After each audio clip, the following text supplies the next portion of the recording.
নমস্কার বন্ধুরা, welcome back to my channel. আশা করি আপনারা সকলে ভালো আছেন। আজ আমি আপনাদের সঙ্গে একটা লেডিস পার্স বানানো শেয়ার করছি। যদিও কাজটি আমি এখনও সম্পূর্ণ করতে পারিনি, তবুও যতটুকু পেরেছি ততটুকু আপনাদের সঙ্গে শেয়ার করার চেষ্টা করলাম।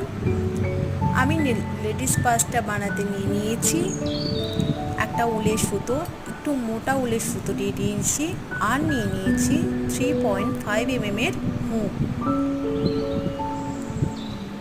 আপনাদের যদি আমার ভিডিওগুলো ভালো লাগে তাহলে অবশ্যই আমার চ্যানেলটিকে সাবস্ক্রাইব করবেন, আমাকে ফলো করবেন আর লাইক করবেন। আর আমার ভিডিওগুলো আপনাদের কেমন লাগে সেটা কমেন্ট করে অবশ্যই আমাকে জানাবেন। আমার পাশে থাকবেন